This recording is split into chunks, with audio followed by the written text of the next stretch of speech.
cholesterol present. But cholesterol takes a bunch of steps to manufacture, and it takes time to manufacture, so the body always wants to have cholesterol around for when it needs to be used. How does it do it? Cholesterol's sticky and it's fatty. It can't travel around the blood on its own. So in order for the body to maintain a steady source of cholesterol, it will keep cholesterol traveling around attached to these carrier molecules, what we call HDL and LDL. This carrying is a very, very important phenomenon. There's another type of carrying, and this is a type of carrying where tiny elements get carried about, really atoms get carried about. And one of the most important, actually the most important of all the atoms that are carried around in this way is an electrical element that's responsible for something called bioluminescence, for light. In fact, the technical name of this element refers back to its nature as a light bearer, and I'll tell you what I mean on our next Brightside episode as we continue talking about carrying, ferrying, activation, methylation, all as it regards the nutritional supplements, or nutritional supplement DMAE and nutritional supplements DMAE, choline, and betaine.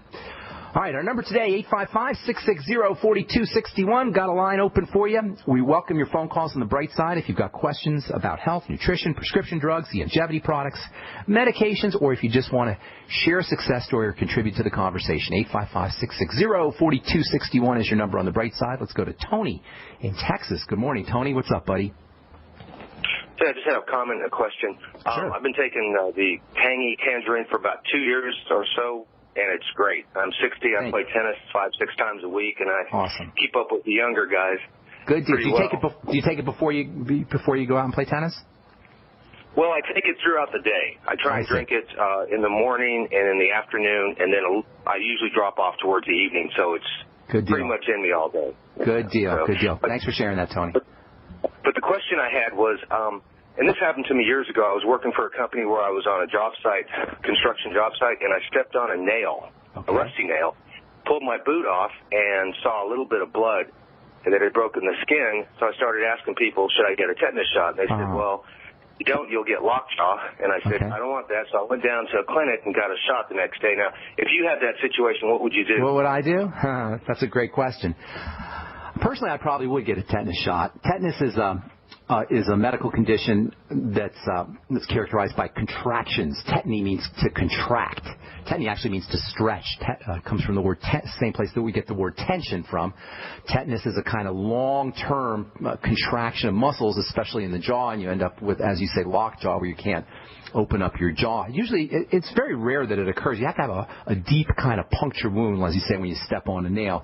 The bacteria that causes tetanus, Clostridium is the name of the bacteria that causes tetanus. It has to get inside the blood to do its work. So you're really not going to have a problem with tetanus unless you have a puncture wound. The Clostridium bacteria that causes tetanus is very, very sensitive to oxygen. So in order for it to do its damaging work, it has to get right into the blood. If you do step on a rusty nail and you don't want to have a tetanus shot, then you want to make sure that you're using lots and lots of anti-infective and antibacterial nutrients, especially vitamin C. There's some interesting literature that links vitamin C to being to killing the tetanus bacteria. High doses of vitamin C, that is. Vitamin E might be helpful. Keeping your sugar down, that's always helpful for any kind of bacterial issue. But really, personally, if it was me, I probably would get a tetanus shot. Now, the tetanus vaccine, like all vaccines, is not great. You never know what they put in the vaccines. They admit that they put formaldehyde in there, although it's a so-called safe level of formaldehyde. I don't know what a safe level of formaldehyde in the blood would be, but that's what they say. But you don't know about the other things that are in vaccines, and that's a general rule with vaccines. And I tend to shy away from vaccination. However, if you do get a wound of some kind, that might be a time when you want a vaccine, a tetanus vaccine. Most babies will get something called the DPT vaccine, which includes the tetanus vaccine. But over the course of time, it becomes weakened, and then they'll do these things called tetanus booster shots. And I think that's what you're talking about. It's a tetanus booster shot. Personally, I probably would get one, although I can certainly understand why somebody wouldn't. If you don't want to get a tetanus booster shot, please make sure that your immune system is beefed up using nutritional supplements and staying off of immune-suppressing foods. That's my take on it. I'm sure other people have their own opinion, but that's my take on it. Does that help you, Tony? Yeah, thanks. Thanks, Tom. Good deal. Thanks so much. Okay, yeah, I tend to stay away from, and I don't recommend people do vaccinations, but everybody's got their own opinion on that. Certainly the stuff that they put in vaccines, that's really the problem. And also, you know, the immune system becomes suppressed. The immune system doesn't have to do its own work when you're vaccinated, and there's a good possibility that maybe we don't even need vaccines. Maybe our immune system, if we're healthy and we're using nutritional supplements and we're staying away from problem foods, perhaps we wouldn't even need any vaccines. I guess there's no way to know that definitively, but that's just something to think about. Okay, let's go to Colorado. Let's stay in Colorado, actually, and talk to Rick. What's up, Rick? Welcome to the Brightside. Oh, hi, Ben. First, I'd like to thank you for all of your great information. Thank you. You constantly remind me that the body wants to heal and wants to be healthy. Awesome. That's the bright side, my friend. Thank you for sharing that. I appreciate that. I'm curious about your opinion on using cannabis for rheumatoid arthritis. Okay, that's a great question, actually, and I've been studying up on cannabis. I'm actually developing some cannabinoid skincare products. I've been reading a lot about the cannabinoids. There's some very, very interesting anti-pain properties, analgesic properties. They're natural. The cannabinoids are found in the body. Here's my take on that. If you have arthritis, you don't have a cannabinoid deficiency problem. You got an significantly internal biochemical problem, usually involving the wrong foods getting in, digestive issues, and perhaps nutritional deficiencies as well. And I much prefer that people focus on the causes. If it was me, I would be focusing on the causes of whatever was going wrong in my body. That having been said, if you're dealing with pain, you might just want some pain relief. And cannabinoids can give you a lot of pain relief. However, you got to be careful. I'll tell you what I mean when we come back from break. Hang tight, Rick. Thanks so much for your question as well and your kind words. I'm Pharmacist Ben. You're listening to The Bright Side on the Genesis Communication Network. We will be back with more good health information right after this. Don't go away.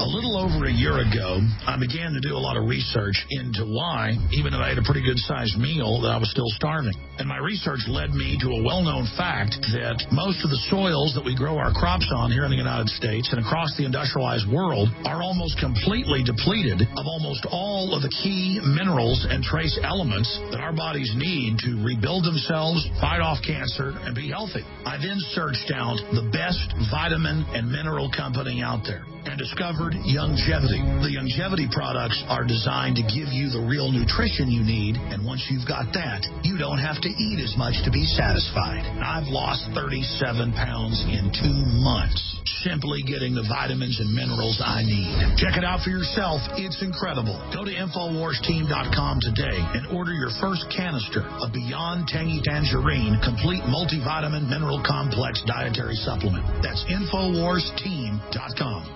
So we decided to upgrade the look of our home. You know, improve the curb appeal. We decided to add the look of stone to the exterior. We really like the stacked stone look. Yeah, but when I checked into the price, it was ridiculous. No way could we afford it. Then a friend told me about Genstone. Genstone. Genstone comes in lightweight panels made of polyurethane. They've actually engineered the hassle out of installation. No mortar, no mesh. It was easy. Even I could do it. We just screwed the panels to the wall and it looks like stone. I mean, it really looks like stone. Yeah, from the box to the wall in minutes. We love the look of our home now. And Genstone is durable, comes with a 25-year warranty, and offers additional R value for insulation. If you want the look of stone at a price you can afford, call Genstone at 855-955-STONE. Trust me, you'll save money. And you'll love the look. 855-955-STONE. That's 855-955-7866. Hi, this is Steve Sanchez, and based on a recent study, it was found that 57 million Americans had legal issues over the last 12 months, but only 60% of those studied sought out the services of a lawyer. Why? In a nutshell, affordability. Well, my friends at Legal Shield have created a solution that can help you not if, but when you need an attorney. For as little as $17 per month, Legal Shield will provide you unlimited access to qualified attorneys at an accomplished law firm for advice and counsel on legal issues, no matter how serious or trivial.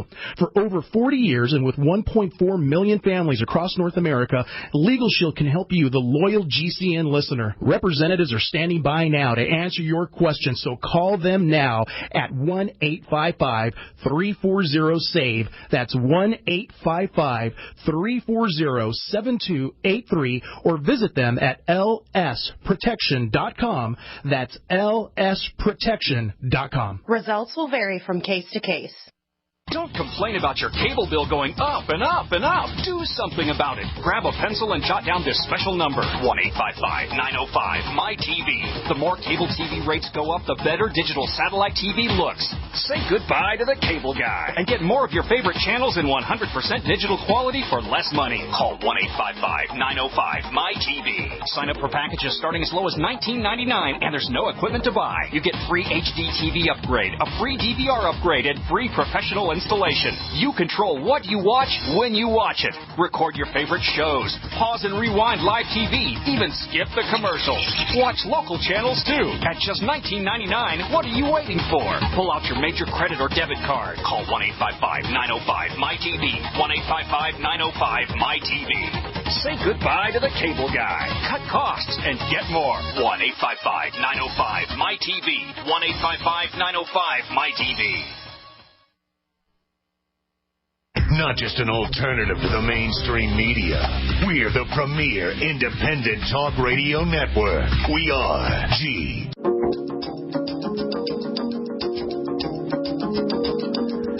An article here from New Scientist magazine. Apparently polio is increasing. Global emergency declared as polio cases surge. It's a headline from New Scientist magazine.